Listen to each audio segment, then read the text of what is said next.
On this edition of the Left Bench TV, the Maryland men's basketball team has been on a tear. We'll fill you in on all you need to know.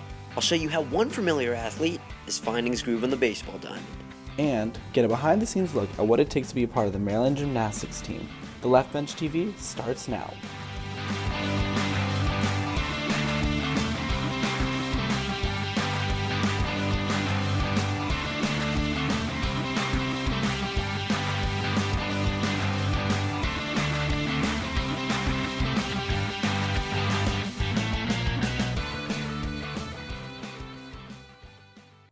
Well, it's one of the busiest times of the year as the winter and spring sports season overlap. It's been a while, so let's get you all caught up. Hello, I'm Katie Maher. Welcome to this edition of the Left Bench TV, your sideline source for all things Maryland sports. I'm April Howard. After huge wins at home against Rutgers and on the road against then-ranked number 20 Illinois, Maryland returned home for a matchup against Big Ten bottom dweller Nebraska. But the Cornhuskers gave the Terps a run for their money down the stretch. In attendance sporting Jalen Smith's staple goggles, the conference matchup was deemed Sticks Night, appropriate seeing as how Sticks had quite a night on the hardwood. The Terps were the heavy favorites, but unranked Nebraska had other plans in mind. Coming into the night, the Cornhuskers were 7-16, but they played on the same level as then 19-6 Maryland. Nebraska was down by 13 at the half, but took the second half to catch up to the Terps, almost pulling off an extreme upset in College Park, something that no team has been able to do this season. The Terps escaped defeat at the last second, pulling off a 72-70 win, staying undefeated at home, and grabbing Coach Turgeon his 200th win in Maryland. With just 7 games remaining in the Terps' regular season, the Left Bench's AJ Goldblum sat down with basketball beat writer Brandon Simberg to take a look at the season so far and what's been working for them recently. Thanks, ladies. I'm sitting here today with Brandon Simberg, the Left Bench's basketball beat reporter, and I wanted to talk to you today about the way that the ranking came out. Are you surprised that we stuck to number 9? No, not really. It was a pretty normal week in college basketball with a lot of the teams ahead of them not losing. So even though they won a big game at Illinois, I'm not shocked that they didn't move up. This week there's some ranked matchups, and Maryland plays a big game at Michigan State on Saturday. So if they can win that game and win out this week, I think they'll move up next week. And do you feel as though, with prior games and their game, like Michigan State, do you feel like the coaching staff has been a huge component of their success and their winning streak? Do you feel as though Turgeon and his men are kind of carrying the team and their dynamic forward? I think Turgeon and his staff have done a nice job this year, given all that's gone on with the team. They've had some roster turmoil and have had some guys being injured. So given all that, I think they do a really good job. They figured out their lineups and bigger lineups when they need to and smaller lineups when that makes more sense. And they do a good job alternating between man defense and zone defense. So if they can keep up the adjustments and keep getting their scouting reports ready for the next games, I think that they've done a really good job, and I expect that to keep happening moving forward. Right. And with their consistency with these adjustments, which players would you say can strongly impact the success going forward based on how they've been playing throughout the entirety of this? Absolutely. I mean, right now, Anthony Cowan and Jalen Smith are kind of carrying the team. They've won Big Ten Player of the Week, I think, in back-to-back weeks last month. So they've both been playing really well. And then in terms of the other players, they're going to need Aaron Wiggins and Eric Ayala to keep stepping up. They're 2 really good shooters, but they've kind of struggled with consistency at times. So getting those guys to make shots and defend consistently, that's going to be really key on the Terps' success moving forward. Definitely. And I think going into the Big Ten tournament, what would you say would be the main component of the team that will carry them, deep into the Big Ten? And with that component, how far do you really see them going? They're going to need to rely on Cowan. He's their senior. He's their point guard. But at the same time, the guys like Ayala, Wiggins, and Daryl Morcell are going to have to continue to make baskets as well. They're on the inside track to win the Big Ten and do well in the Big Ten tournament. And as far as the NCAA tournament goes, and college basketball is a crazy sport, they have the talent to make a Final Four run. But at the same time, given the parity in the sport this year, I could see them losing in the second round as well. So, it really depends what team comes out in March and how ready they are to play. Awesome. Well, thank you, Brandon. Back to you, ladies. Thanks, guys. Up next, the Terps will be traveling to Michigan State on Saturday to take on the now unranked Spartans, who had a big win of their own Tuesday night at Illinois. That game will also be featured on ESPN's College Game Day, marking the 3rd time the Terps have been part of the program. But be sure to keep up with all of Brandon's coverage on our Facebook, Instagram, and Twitter. If you take a look at the Big Ten basketball standings, men's or women's, you'll see Maryland is on top. Not only is the men's basketball team hot, but so is the women's team. We have to start at halftime, this adorable baby taking center stage Sunday for the Testudo baby race. She's quite the athlete. All right, back to Terp action. Senior Kyla Charles had an impressive game against the Scarlet Knights, scoring 16 points and grabbing 8 rebounds. The performance earned Charles Big Ten Player of the Week, her second such honor on the season. Right behind her was the young freshman Ashley Owusu, who put up 14 points, had 9 assists, and only 1 turnover, securing her third Big Ten Freshman of the Week award this season. You know, we really wanted to embrace the physicality. I thought we set the tone aggressively when you talk about 5 straight turnovers to force them into to start. And, you know, Rutgers, you know, for us to have the fewest points they've scored in conference play, on the flip side, for us to score as many points as we did, I thought it was a pretty flawless game that I thought we played really well together. Up next for the Terps is a battle for first place in the Big Ten as they welcome 19th-ranked Iowa into College Park Thursday night. Be on the lookout for all of the TLB TV's coverage from the huge conference matchup. As the women's basketball team wrapped up their win at the Xfinity Center this past Sunday, the Terps wrestling team held a meet at the Pavilion against number 15 Illinois. The Terps have struggled this season, and those struggles continued against the Illini. Maryland lost 31-9, with Jaron Smith being the only Terp to win by decision. Despite the loss, Smith is looking forward to building off of Sunday's performance. After the match, you know, Coach never takes in any moral victories. You know, neither does anybody on the team. He said he saw some growth in some guys, but he also saw some areas that need improvement. He said it's good that we're seeing these now, you know, before the postseason starts, because if we don't iron these things out before we get to the point, then, you know, then it's really going to start showing. The Terps fall to 0-8 in Big Ten play this season, and the team has not won a Big Ten duel since January of 2016. They'll hope to break that streak when they host Northwestern at the Xfinity Center this Sunday. The defending national champions are back in action, and once again, they're ranked #1 in the country. The women's lacrosse team opened up their season this past weekend at George Mason, and our Kevin McNulty took the ride to Fairfax for opening day. The 2019 national champions were back in action this afternoon here in Fairfax, Virginia, as Maryland women's lacrosse took on George Mason. After a slow start, the Terps steamrolled the Patriots 19-6. It was a windy day in Northern Virginia as the #1 ranked Terps got ready to defend their 2019 national title. And 12 new freshmen suited up for Coach Kathy Reese in the opener. After Maryland controlled the first draw, it was actually George Mason who was on the board first. This one from Abby Folker put the Patriots ahead 1-0. And after Maryland retaliated, Mason answered back to go up 2-1. But the rest of the first half was all Terps. They scored 8 unanswered to go into the break, up 9-2. Right here is Big Ten Preseason Player of the Year Brindy Griffin's first goal of 2020, which put Maryland up by 8 in the second half. And it didn't stop there as Maryland added 10 goals in the second half. Attackers Katie May and Callie Hartshorn led the way with 4 goals apiece. George Mason would go on to score 4 goals in the second half, but it was the Terps on top with a convincing 13-point victory.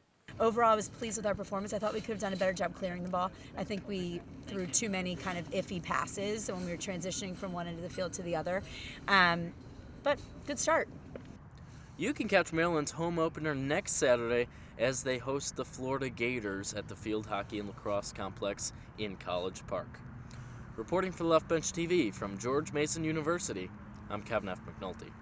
Be sure to follow our coverage from that game Saturday as Maryland looks to pick up their 87th straight home win. Also on the road this past weekend was the men's lacrosse team. On Saturday, they beat Richmond 14-13 in double overtime, advancing to 2-0 this season. Duo Logan Wisnauskas and Jared Bernhardt carried the team throughout the matchup, and in the second overtime, it was Anthony DeMeo finding the back of the net to beat the Spiders on their turf. It was also an emotional victory for Roman Puglisi, who had lost his friend Gus Lee to suicide in December of 2018. Lee was a football player at Richmond, and in honor of his friend, Puglisi wore a dolphin beanie, the same version that Lee wore. The Terps will be back in action at home against the University of Pennsylvania on Saturday afternoon. With spring on the way, that means baseball season is right around the corner. For the first installment of Between Two Terps this semester, the left bench's Ethan Stam sat down with the 2019 Big Ten Freshman of the Year, Maxwell Costas, to take a look at how his team is shaping up ahead of the new year. For the Maryland baseball team, 2019 was a year filled with some success. Last season, Maryland's stellar play earned them a spot in the Big Ten tournament. I had the chance to sit down with sophomore Maxwell Costas to talk about this upcoming season, and how even though the situation is different, the team's mindset has remained the same. I think the expectations always do better than the year before. You know, unless you win a College World Series, unless you won the College World Series that year, there's always something more to work for. There's always something more to get. We want to win World Series, obviously. That's what we're working for every day. Maxwell's positive mentality also comes from his older brother and fellow Terp, Marty Costas, who had quite the career during his time in College Park. Your brother had his fair share of success here, Marty Costas. He was drafted 22nd round of the Astros MLB draft. So what has it been like sort of to follow in his footsteps, and then also sort of, just as his younger brother, just see him on this bigger stage? He tells me a lot that I'm not here to fulfill a legacy. I'm here to do my own thing. I'm here to be my own person. He says that, if I come to the choice that I don't want to be a baseball player one day, he'll support me in whatever I do. But it's head coach Rob Vollen's attitude towards his players and the lessons he teaches them that continues to keep Maxwell and his teammates motivated. One of the things that Coach Vaughn tells us to kind of make sure our mind's always right is that you can't have your goal be something that's definable. Your goal should be to be the hardest worker out there. Your goal should be to be the most honest, have the most character, stuff like that. Something you can work towards every day. When you have a goal like that, that's something that can drive you. That's something that can motivate you. It's something that gives you discipline to work for. We're not going to settle for stuff. With regular season play just days away, Maxwell and Maryland baseball are determined to flip the script in 2020. For the Left Bench TV, I'm Ethan Stam. The Terps season opener will be a road game against Charleston Southern on Valentine's Day. Despite a rocky start to the season, the Maryland softball team secured their first win of the season on Saturday in the Texas Classic. Mark Montgomery's coaching abilities were put to the test over the weekend in his team's first tournament. On Thursday, the Terps fell to Wichita State 8-0, lost to the University of Texas 17-0 on Thursday, lost to Colorado State 5-1 on Friday, didn't have much luck against Lamar Saturday, but they figured out a way to make contact late Saturday, beating Texas A&M Corpus Christi and securing their first victory 3-1. After striking out 5 and giving up 1 earned run, pitcher Amelia Jarecki got the job done on Saturday's win. The Maryland softball team will be back on the road in South Carolina, while they'll face Clemson and Pittsburgh in the ACC Big Ten Challenge, February 14th to the 16th. You may recognize the name Nick Cross from the Maryland football team, but on Friday, he took his talents to the track. Cross made his track and field debut over the weekend in the 200-meter run after competing in the 60-meter dash in Lincoln, Nebraska. Senior Cameron Jones placed first in the 800-meter run, making that Jones's 16th first-place title as a Terp. The Terps will be back on the road in Lynchburg, Virginia to compete in the Liberty University's Darius Dixon Memorial Invitational February 14th and 15th. Last weekend, the Maryland women's tennis team was able to find their first road victory against the Idaho Vandals. The Terps were able to beat the University of Idaho 4-0 on Saturday, but weren't able to dig out a win against the University of Oregon on Sunday, losing 1-6. Their one win comes from, that's right, you guessed it, first singles player Ayanna Ackley. She remains undefeated with a record of 8-0. And the Terps will wrap up their series of road play for a while after their match against Rutgers on Valentine's Day. And it's been an eventful winter for Maryland sports, so with that being said, let's get into the top 5 plays of this week. Starting at number 5, senior Brindy Griffin lets everyone know that she is still bringing the fire in 2020, darting this into the net against George Mason. And at number 4, in his first game as a Terp, freshman Jack Brennan certainly made a debut, scoring back-to-back goals against number 20, High Point. And at number 3, Jaron Smith working hard to secure the point for the Terps. At number 2, Kyla Charles with this slick move against Rutgers, only proving her talent on the court this year even more. And finally at number 1, with a pass from Cowan, Daryl Morcell dunks it in, and the crowd is loving it. Now let's go from top plays to top Terps. Our Terp of the Week is none other than Jalen Smith. It is no secret that Styx has been on an absolute tear for Maryland during their 7-game win streak, averaging 19 points and 12 rebounds per game. The sophomore was also named one of the 10 candidates for the Karl Malone Power Forward of the Year award last week. This week's Pro Terp is also dominating the hardwood, dropping 25 points against one of the best teams in the NBA. Kevin Huerter had a night against Boston in his sophomore campaign. The former Terp is averaging more points, rebounds, and assists than his first year in the NBA. And coming across Wednesday night, a new president coming to the University of Maryland, College Park. The University System of Maryland Board of Regents has named Dr. Darrell J. Pines the 34th president of the school. Dr. Pines currently is the dean of the university's School of Engineering and is also the father of former Terps center back Donovan Pines, who was on the 2019 national championship team. Dr. Pine takes the helm this July following the retirement of current president Wallace Lowe. Well, in the first month of the season for Maryland gymnastics, Emma Silberman has had some big shoes to fill. Last week against Illinois, the freshman took the place of junior Audrey Barber in the all-around. According to the Diamondback, Barber has not been allowed to compete due to an academic issue. Barber's numbers in the all-around are usually crucial to the squad's success, but Silberman made sure to represent, earning a 39.150 in the all-around. As she finds her niche in the 2020 season, our Evan Hecht caught up with Silberman to see how she's adjusting to the Maryland mat. Today I'm sitting down with freshman Emma Silberman, who competed last week against Illinois in the all-around. So what exactly got you started in gymnastics and what led you to come to Maryland for gymnastics? I always flipped around the house. There was one point where I would do handstands on the couch and hit the blind, so my mom realized she had to put me into the sport. And with Maryland, when I came on my unofficial visit here, the coaches and everyone on the team, they felt like family, and it just felt like a perfect fit. What exactly is your daily prep routine when it comes to an actual gymnastics meet? Well, this is my first year here, so I'm still trying to figure out what to do and everything. But so at home we compete on Sundays, so I wake up and I usually make breakfast, maybe some eggs and a cup of coffee, and then go to the venue, Ericspin, which is here, and then treatment with our trainer Kelly, and then we put on tattoos in the bathroom before, and then we warm up, come back, we put sparkles on our face, and then we go out and compete. Oh my God, you can't forget the sparkles. Yeah. It's a key integral part. Yeah. So last Sunday you competed in the all-around for the first time. So what exactly was your mindset going into that? I just treated it like practice. Just here for my teammates. Being in the lineup, I know they trust me and everything, so it just felt the same as competing in one event or two. You're a freshman here, and you just already competed in the all-around, which is phenomenal. So what exactly do you want to achieve, or what are you looking forward to achieving in your next 3 years here at Maryland?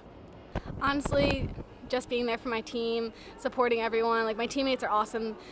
We had career highs this weekend. Bree had a 9.9 on floor, and it was great. So just being here with my teammates and enjoying every moment. All right, and finally, so my gymnastics experience basically extends to, I did a forward roll once when I was 6. How do you think I'd be able to do in the all-around? Probably pretty good as long as you're confident and you smile. Wink at the judges, you'll probably score pretty well. All right, thank you so much, Emma. The Gym Terps will be back competing at home on Sunday against Rutgers in the Xfinity Center. I mean, you got to give Evan some credit there. That's certainly an A for effort. Definitely. And who knows, maybe we'll see him on the gymnastics team someday. Maybe we will. And that's all for this edition of the Left Bench TV. Thanks for watching. I'm April Howard. And I'm Katie Maher. Be sure to keep up with all of our coverage on Facebook, Instagram, and Twitter at The Left Bench. We'll see you next time on the sidelines.